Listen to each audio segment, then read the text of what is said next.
গেছে। আমেরিকার আদর্শ যতদিন তুলে রাখবেন, রাশিয়ার আদর্শ যতদিন তুলে রাখবেন, খোদার কসম লিখে রাখতে পারেন এই কোরআনের আদর্শ আল্লাহ পাক রব্বুল আলামিন বলেছে ওয়ানুনাজ্জিলু মিনাল কোরআনি মা হুয়া শিফাউ ওয়া রাহমাতাল লিল মুমিনিন। আমি এই কোরআনের ভিতর সমস্ত শিফা দিয়ে দিয়েছি। মুসলমান এই কোরআন দিয়ে যদি সমস্ত রাষ্ট্র ঘর হইতে সংসার হইতে সংসার বন যদি আপনি যদি এই কোরআন মানতে পারেন, ইনশাআল্লাহ খোদার কসম দিয়ে বলে দিলাম এই বাংলাদেশ একটা সোনালী বাংলাদেশ হবে। আপনাদের আর কষ্ট করা লাগবে না, আর সাদাবাদী করা লাগবে না, আর সাদাবাদীর যন্ত্রণা আর সহ্য করা লাগবে না। ঠিক না? কারা কারা চান কোরআনের সমাধান? লিল্লাহি তাকবীর। বিসমিল্লাহির রহমানির রহিম। কুল ইন কুনতুম তুহিব্বুনাল্লাহ ফাত্তাবিউনি ইহবিকুমুল্লাহ। وقال آية وما أرسلناك إلا رحمة للعالمين. صدق الله المولانا العلي العظيم وصدق الله رسول النبي الكريم ونحن ذلك لمن الشاهدين والشاكرين والحمد لله رب العالمين. সকলে দরুদ ইব্রাহিম পড়ি। আল্লাহুম্মা সাল্লি আলা মুহাম্মাদ ওয়া আলা আলি মুহাম্মাদ কামা সাল্লাইতা আলা ইব্রাহিম ওয়া আলা আলি ইব্রাহিম ইন্নাকা হামিদুম মাজিদ। আল্লাহুম্মা বারিক আলা মুহাম্মাদ ওয়া আলা আলি মুহাম্মাদ কামা বারাকতা আলা ইব্রাহিম ওয়া আলা আলি ইব্রাহিম ইন্নাকা হামিদুম মাজিদ। এসো হে মানব এসো শুনি পেতে কান, এসো হে মানব এসো শুনি পেতে কান, এ মাঠে হবে আজ কোরআনের বয়ান। সবাই এই মাঠে হবে আজ কোরআনের বয়ান। এসো হে মানব এসো শুনি পেতে কান, এ মাঠে হবে আজ কোরআনের বয়ান, এ মাঠে হবে আজ হাদিসের বয়ান। সুবহানাল্লাহ ওয়ালহামদুলিল্লাহ লা ইলাহা ইল্লাল্লাহ। জোরে লা ইলাহা ইল্লাল্লাহ লা ইলাহা ইল্লাল্লাহ লা ইলাহা ইল্লাল্লাহ। আল্লাহকে ডাক রে বান্দা, আল্লাহকে ডাক, ডাকার মতন ডাক রে বান্দা, সাড়া দেবে সেই রব। সুবহানাল্লাহ ওয়ালহামদুলিল্লাহ লা ইলাহা ইল্লাল্লাহ। জোরে লা ইলাহা ইল্লাল্লাহ লা ইলাহা ইল্লাল্লাহ লা ইলাহা ইল্লাল্লাহ মুহাম্মাদুর রাসূলুল্লাহ সাল্লাল্লাহু আলাইহি সাল্লাম। সরজিনাই খালি দারুল আকরাম কওমি মাদ্রাসা বাইতুল নূর জামে মসজিদের উদ্যোগে সিরাতুন নবী সাল্লাল্লাহু আলাইহি সাল্লাম দোয়া ও মাহফিল। এই মাহফিলে আসতে পারেছেন, বসতে পারেছেন, আপনারা খুশি না বেজার? খুশির আওয়াজটা একটু আওয়াজতে হলে হবে না।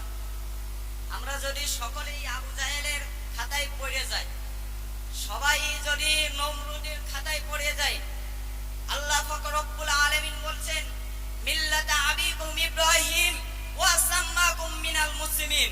মুসলমানের জাতির পিতা হযরত ইব্রাহিম আলাইহিস সালাম, ইব্রাহিমের সন্তানরা কোনো সময় আস্তে কথা বলতে পারে না। কথা বলেন ঠিক কিনা? নমরুদের সন্তানরা, আবু জাহেলের সন্তানরা মাহফিল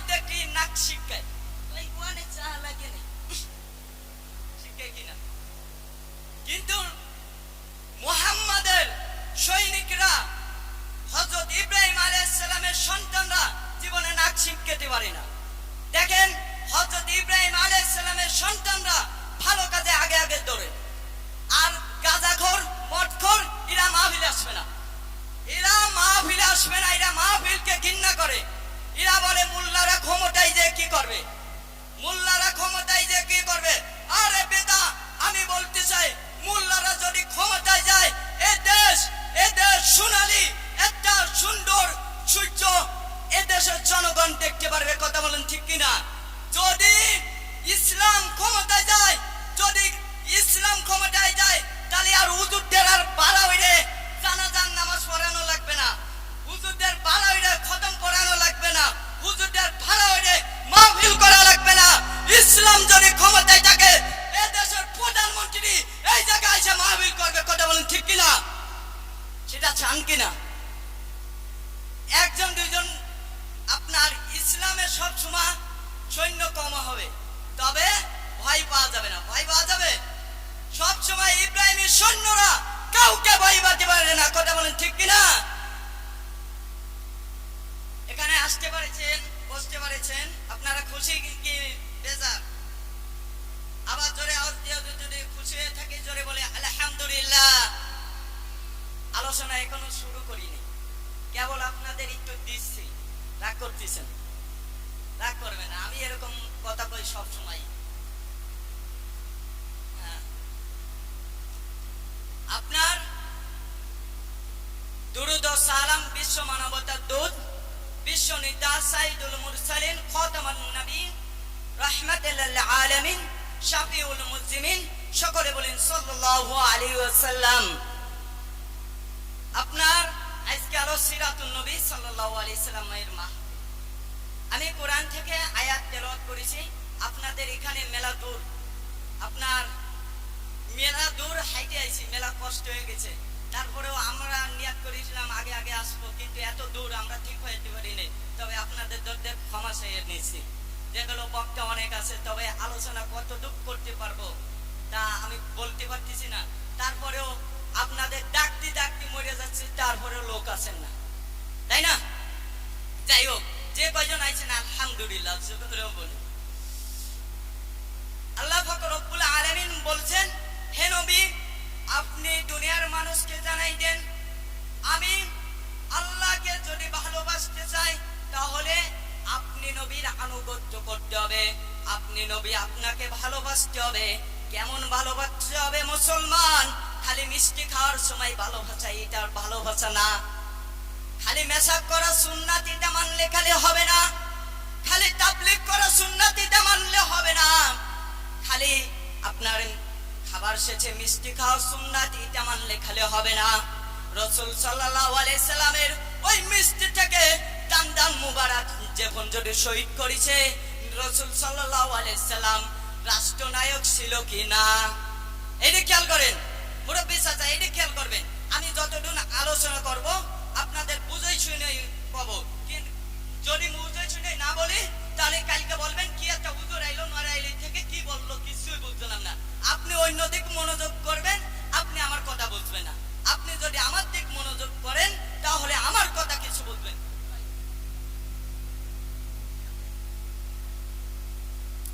আপনি যদি আমার কথা আমার দিক খেয়াল করেন তাহলে আমার কথা কিছু বুঝতে পারবেন। রাসূল সাল্লাল্লাহু আলাইহি সাল্লাম রাষ্ট্রনায়ক ছিল কিনা? ছিল না। আমাদের বাংলাদেশে কিছু জালিম গেছে, এক জালিম গেছে আলহামদুলিল্লাহ, কিন্তু আরেক জালিমরা বলে মোল্লারা কি ক্ষমতায় আসবে? কি বলে? রাজনীতি মনে করবে না, এখানে রাজনীতি করতে বোঝে নেই। এই মঞ্চে এই মঞ্চ করার রাজনীতি মঞ্চ করা নাই, এখানে আপনার কোরআনে যেটা বলেছে সেটা বলতেছি। কথা বলেন ঠিক কিনা? রাসূলের আদর্শ মানতে হবে। আপনি কিরকম আদর্শ মানবেন? খালি মিষ্টি খাওয়ার জন্য নেই। আপনি রাসূলের ওই মিষ্টি খাওয়া হইতে একদম দান্দা মুবারক শহীদ পর্যন্ত একদম হুজুর পাক সাল্লাল্লাহু আলাইহি সাল্লাম যতদিন রাষ্ট্রনায়ক ছিল ততদিন আপনার আদর্শ মানতে হবে, ঠিক কিনা? এখন এই বাংলাদেশে দুঃখের বিষয় বলতেছে ইচ্ছা করে, ওই জালিমরা বলে মোল্লারা কি রাজনীতি করতে পারে? 14 বছরে মোল্লারা ক্ষমতায় আসি নেই, তা 14 বছরে আসতেও পারবে না। চলে বলুন ইসলাম আসবে, আব্রাহাম লিঙ্কনের আদর্শ আসবে না, আমেরিকার আদর্শ আসবে না, রাশিয়ার আদর্শ দিয়ে এ দেশ চালালে এ দেশ সেই সাদাবাদী সেই খুন খারাপই থাকবে, দেশ জীবনে ভালো হবে না। কথা বলেন ঠিক কিনা? দেশ সেই সাদাবাদী। আমরা জালিম শাসক শেখ হাসিনা হতার আগে কি সাদাবাদী হতো না? গেছে। আমেরিকার আদর্শ যতদিন তুলে রাখবেন, রাশিয়ার আদর্শ যতদিন তুলে রাখবেন, খোদার কসম লেখে রাখতে পারেন এই কোরআনের আদর্শ আল্লাহ পাক রব্বুল আলামিন বলেছেন, ওয়া নুনাজ্জিলু মিনাল কোরআনি মা হুয়া শিফাউ ওয়া রাহমাতাল লিল মুমিনিন। আমি এই কোরআনের ভিতর সমস্ত শিফা দিয়ে দিছি। মুসলমান এই কোরআন দিয়ে যদি সমস্ত রাষ্ট্র ঘর হইতে সংসার হইতে সংসার বন যদি আপনি যদি এই কোরআন মানতে পারেন, ইনশাআল্লাহ খোসার কসম দিয়ে বলে দিলাম এই বাংলাদেশ একটা সোনালী বাংলাদেশ হবে। আপনাদের আর কষ্ট করা লাগবে না, আর সাদাবাদী করা লাগবে না, আর সাদাবাদীর যন্ত্রণা আর সহ্য করা লাগবে না। ঠিক না? কারা কারা চান কোরআনী সমাধান? লিল্লাহি তাকবীর। সমাধান চাও যদি জীবনে মরণে, ফিরে যাও খুঁজে নাও চোখ রাখো কোরআনে। সমাধান সমাধান চাও যদি জীবনে মরণে, ফিরে যাও খুঁজে নাও চোখ রাখো কোরআনে। এ বাণী সকলের নয় শুধু মুমিনের, যারাই চলবে মনে ফল পাবে কোরআনের। ঘরে বলো কিংবা রাষ্ট্রে বলো, ঘরে বলো কিংবা সংসদ ভবনে বলো, অশান্তি দূর করে শান্তি আনে সমাধান। সমাধান চাও যদি জীবনে মরণে, ফিরে যাও খুঁজে নাও চোখ রাখো কোরআনে। তাহলে সমাধান নিতে হবে কিসের থেকে? আবার জোরে বলেন, কিসের থেকে? আব্রাহাম লিঙ্কনের আদর্শ নিলে হবে, গণতন্ত্রের আইন নিলে হবে, আপনার আমেরিকার আদর্শ নিলে হবে, রাশিয়ার আদর্শ নিলে হবে, কোন আদর্শ নিলে হবে না। একমাত্র কোরআনের আদর্শ নিতে হবে এবং রাসূল সাল্লাল্লাহু আলাইহি সাল্লামের সুন্নাহ মতবাদ চলতে হবে।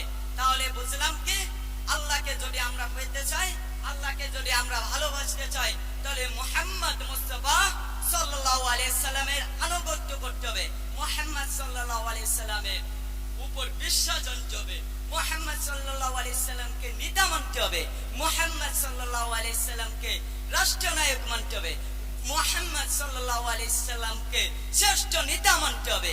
আল্লাহ পাক রব্বুল আলামিন বলে দিয়েছেন, ওয়া ইন্নাকা লাআলা খুলুকিন আযীম। কোন নবীর ক্ষেত্রে আপনার আর আমার নবীর ক্ষেত্রে খালি ওয়া ইন্নাকা লাআলা খুলুকিন আযীম আনিছে, আর কোন নবীর ক্ষেত্রে আনি নেই। একমাত্র সেই খুলুকিন আযীম সমস্ত উত্তম চরিত্রের ব্যক্তি, তার আদর্শ মানতে হবে। মুসলমান এই সরখানি এই চিনাইখালীর মুসলমান আমি বলে দিতে চাই, যদি মুহাম্মদ সাল্লাল্লাহু আলাইহি সাল্লামের আদর্শ আপনি এই জায়গা থেকে মানা শুরু করেন, ইনশাআল্লাহ আগামী বছর এই বছর নিয়াত করবেন আমার সমাজটাই মুহাম্মদ সাল্লাল্লাহু আলাইহি সাল্লামের আদর্শ অনুযায়ী মানবো। খোদার কসম দিয়ে বললাম, আগামী বছরের থেকে এই বছর হইতে আগামী বছর পর্যন্ত মানবেন ইনশাআল্লাহ। ইনশাআল্লাহ বলে দিলাম, আপনার এই মুহাম্মদ সাল্লাল্লাহু আলাইহি সাল্লামের আদর্শ মানার কারণে পুরো দেশটাই উল্টে যাবে, পুরো সমাজটাই উল্টে যাবে। জোরে বলুন সুবহানাল্লাহ। এইজন্য আদর্শ মানতে হবে কার? আল্লাহর না। আদর্শ মানতে হবে মুহাম্মদ সাল্লাল্লাহু আলাইহি সাল্লামের, আইন মানতে হবে কোরআনের। কোরআনের কথা কি কার? আল্লাহর না। তাহলে আমরা কি বুঝলাম? আদর্শ মানতে হবে মুহাম্মদ সাল্লাল্লাহু আলাইহি সাল্লামের, আর আইন মানতে হবে কার? আল্লাহ। আইন মানতে হবে কার? আগামী কাল হয়তো মনে থাকবে না, সত্যি। আদর্শ মানতে হবে কার? আবার বলুন, আদর্শ মানতে হবে কার? জোরে বলুন, আদর্শ মানতে হবে কার? আর আইন মানতে হবে কার? আইন মানতে হবে আল্লাহ। এখন আল্লাহর আইন যদি মানতে যাই, তাহলে আল্লাহর আইনের ভিতর এখানে রাজনীতি আছে কিনা, সমাজনীতি আছে কিনা, কোরআন নীতি আছে কিনা? হিন্দুদের মন্দির ভাঙার কথা এই কোরআনে আছে? হ্যাঁ, আপনার খ্রিস্টানকে জ্বালাই দেওয়ার কোরআনের কথা আছে? তবে এখানে কথা আছে। হিন্দুরা যদি আমাদের মুসলমানের উপর আঘাত করে, কথা বুঝবেন, আমার কথা কেউ নেগেটিভ মনে করবে না। হিন্দুরা যদি আমার মুসলমানের নবীকে নিয়ে প্রযুক্তি করে, নবী পাক সাল্লাল্লাহু আলাইহি সাল্লামের আইনকে নিয়ে যদি প্রযুক্তি করে, তাহলে মুসলমান আর ঘরে বসে থাকতে পারবে না। মুসলমান একদম ওই হিন্দুর গল্লা পেলাই দিতে হবে, দেয়া একদম পর্যায়ে আইন। আর যদি কিছু না বলে, যদি আমাদের আইন অনুযায়ী তাদের ধর্ম তারা পালন করবে, লাকুম দীনুকুম ওয়ালিয়া দিন। আপনারা আয়াত শুনেছেন না, সূরা কাফিরুনের ভিতরে আল্লাহ পাক রব্বুল আলামিন বলতেছেন, রাখুন দীনুকুম ওয়ালিয়া দিন, তোমার ধর্ম তোমার কাছে, আমার ধর্ম আমার কাছে। এটা ইসলাম বলে, এটা ইসলাম বলে। আর আপনার হিন্দুদের মন্দির ভাঙ্গার কথা ইসলাম বলে না। তবে এখানে প্রশ্ন করেন, আমাকে মেলা মানুষ প্রশ্ন করেছেন, হুজুর মাজার ভাঙ্গা যাবে কিনা, মাজার ভাঙ্গা যাবে কিনা। ইসলামের শরিয়াত আইন অনুযায়ী আমরা কি বুঝলাম, হিন্দুদের মন্দির ভাঙ্গার কথা কোরআনে, খ্রিস্টানের গির্জা ভাঙ্গার কথা কোরআনে, তারপরে খ্রিস্টান ইহুদি নাসারা এদের মারার কথা কোরআনে। যদি আমাদের কিছু বলে, আমাদের ইসলাম নিয়ে যদি অপমান করে তাহলে মারার কথা আছে। তবে খালি খালি ইসলাম কি বলে, খালি খালি তোমরা কিছু বলে না। এখন আমরা বলি মাজার ভাঙ্গা যাবে কিনা। ইসলাম শরিয়াত আইন অনুযায়ী আল্লাহ রাসূল সাল্লাল্লাহু আলাইহি সাল্লাম বলেছেন, কবরকে উঁচু স্থান বানায় না। আল্লাহ পাক রব্বুল আলামিন বলেন, যে ব্যক্তি আমাকে ব্যতীত অন্য কারো কাছে কিছু চালো, আমার সাথে শিরিক করলো, কি করলো? আল্লাহ পাক রব্বুল আলামিন বলেছেন, যে ব্যক্তি শিরিক করে সে হয়ে যায় কাফের, সে কি হয়ে যায়। এখন আল্লাহ রাসূল সাল্লাল্লাহু আলাইহি সাল্লাম কি বলেছেন, কবর উঁচু কইরো না। দ্বিতীয়ত আমরা মাজারের কাছে যে চাই কিনা, চাই কিনা, আমরা কি করতেছি? আপনারা বলেন, আমরা কি করতেছি? আমরা শিরক করতেছি। আজকে এই মাহফিলে আমি লাস্ট পর্যায়ে তওবা কাটে ছুঁয়ে যাব। আল্লাহর রহমতে আমার সাথে বলবেন, আজ জীবনে শিরক করব না। দ্বিতীয়ত আল্লাহ রাসূল সাল্লাল্লাহু আলাইহি সাল্লামের কথা থেকে উত্তম কথা কার হতে পারে? কারো, শয়তানের, ইবলিসের, কারো কথা না। এক আল্লাহ রাসূল সাল্লাল্লাহু আলাইহি সাল্লাম কত বড় একজন নবী, ওমা আরসালনাকা ইল্লা রাহমাতাল লিল আলামিন। আল্লাহ রাসূল সাল্লাল্লাহু আলাইহি সাল্লামকে আমাদের মাঝে ফেরেশতা রহমত হিসেবে, দয়া হিসেবে, বলুন সুবহানাল্লাহ। এইজন্য মাজার আপনার আল্লাহ রাসূলের ইসে বাইরে, এই জন্য মাজার ভাঙ্গা যাবে, ও মাজার ভাঙ্গা যাবে, মাজার ভাঙ্গা যাবে, সকলে বলেন যাবে, মাজার ভাঙ্গা যাবে। এখন বলতে পারেন, হুজুর আপনার রাসূল সাল্লাল্লাহু আলাইহি সাল্লামের কবর উঁচুটা প্রশ্ন আছে কিনা? রাসূল সাল্লাল্লাহু আলাইহি সাল্লামের কবর উঁচু কেন রে? সেটা যদি ইতিহাস বলতে যাই, একদম ওই দূরের ভাষায় ইতিহাস বলতে যাই, তাহলে মেলা সময় লাগবে। তবে সংক্ষিপ্ত একটু কথা বলে যাই আপনাদের মাঝে। রাসূল সাল্লাল্লাহু আলাইহি সাল্লামের লাশ মায়ের একবার চুরি করতে চাইল, জানেন কিনা? দুই ইহুদির বাচ্চা আমার আর আপনার প্যারা নবী হুজুরে আকরাম সাল্লাল্লাহু আলাইহি সাল্লামের মায়েরকে চুরি করতে চাইল। তখন ওই জামানার বাদশা, মেলা এখানে মেলা ঘটনা ঘটে গেছে, ওই ঘটনার ভিতর যাব না। ওই রাসূল সাল্লাল্লাহু আলাইহি সাল্লাম ওই বাদশাকে স্বপ্নে দেখাই বলল, আমার কবর একদম নিচে হইতে একদম উপর পর্যন্ত পাকা করে দাও, এমন ভাবে পাকা করবা যেন কোনো ইহুদি নাসারা খ্রিস্টান যেন আমার লাশ ধরতে পারে না। তাহলে আমাদের নবী সাল্লাল্লাহু আলাইহি সাল্লাম লাশ যদি আপনার কাফের বেঈমানরা নিয়ে যায়, তারা কি শক্তিশালী মনে করবে না? হ্যাঁ, আমাদের ই করবে না, আমাদের টিটকারি মারবে না। আর আমি কলিমউদ্দিন, আপনি সলিমউদ্দিন যদি মরে যায়, আল্লাহ পাক রব্বুল আলামিন নিয়ে যায়, তাহলে আমাদের কে চেনে? আমাদের কে চেনে? আর আমাদের রাজ গেলে বা কি? আমাদের আপনার আর আমার রাজ গেলে কোনো সমস্যা আছে? তাহলে মাজার ভাঙ্গা যাবে, মাজার ভাঙ্গা যাবে। মাজারে অপবিত্র কাজ চলতেছে, যে সমস্ত অপবিত্র কাজ আমরা হযরত শাহজালাল ইয়ামানী রহমাতুল্লাহ আলাইহিকে খারাপ বলি না, আমাদের বাগেরহাটের হযরত খানজাহান আলী রহমাতুল্লাহ আলাইহি শুয়ে আছে, সেই খানজাহান আলী রহমাতুল্লাহ আলাইহিকে খারাপ বলি না, তবে তার মাজারকে অপবিত্র করতে দিতে চাই না। যতদিন ওই মাজারকে ওই গম্বুজের মতন উঁচু থাকবে, মানুষ আইছে তেল মাছবে, পেট উঁচুরে মহিলারা যেভাবে বিশ্রী ভাবে কাজ করে, সেই মাত্র আমি দেখছি আপনাদের মুখ খুলে কথা বলা উচিত হচ্ছে না, আমার লজ্জা লাগতেছে যেভাবে এরকম আকাজ করে। তাহলে হযরত খানজাহান আলী রহমাতুল্লাহ আলাইহি এই খুলনা অঞ্চলে, দক্ষিণ অঞ্চলে ইসলামের জন্য কত কাজ করেছে। তার জন্য তার নামে মসজিদ হোক, তার নামে মাদ্রাসা হোক, আমরা চাই তার নামে স্কুল হোক, তার নামে ইসলামিক বিশ্ববিদ্যালয় হোক, কিন্তু তার লাশ নিয়ে, তার কবর নিয়ে তামাশা খেলা যাবে না, তার কবর নিয়ে তামাশা খেলা যাবে না। কথা বলেন ঠিক কিনা? রাগ করতেছেন? আর দ্বিতীয়ত, আমরা আরেকজনকে আল্লাহ প্রভু মানি, আরেকজনকে প্রভু মানি। আপনারা জাতি দেবেন কিনা তা আমার ভয় হতেছে, সব খুলে কথা বলতেছে। আচ্ছা ঠিক আছে, যাই হোক, ইনশাল্লাহ সব কথা কি খুলে বলতেছি। এটা কিন্তু আগে আসেন মুহাব্বতে, আমরা সবাই একটু আগে আছি। লা ইলাহা ইল্লাল্লাহ, লা ইলাহা ইল্লাল্লাহ, লা ইলাহা ইল্লাল্লাহ। ইনশাআল্লাহ কেউ ঘরে বসে থাকতে পারবে না। তারপরেও যদি কেউ ঘরে বসে থাকতে, তার নাম আমি বলবো না, তারা ওই আবু জাহেলের নিচে, বুঝেছেন? যে ঘরে বসে থাকবে কোরআনের কথা শুনে, এখানে এই মাহফিল আপনার একদিন হবে, আর আপনি সামনের বছর পাতেও পারেন, নাও পাতে পারেন। এই জন্যই প্রিয় ভাইরা আমার, মুরব্বী বাবাজিরা আমার, আমি ছোট সন্তান হিসেবে বলে যাচ্ছি, আপনার সন্তান হিসেবে, আপনার ভাই হিসেবে, আপনার নাতি হিসেবে আমি বলে যাচ্ছি, আপনারা কেউ ঘরে বসে থাকেন না, ঘরে বসে থাকেন না, আপনারা মাহফিলের ময়দানে চলে আসুন।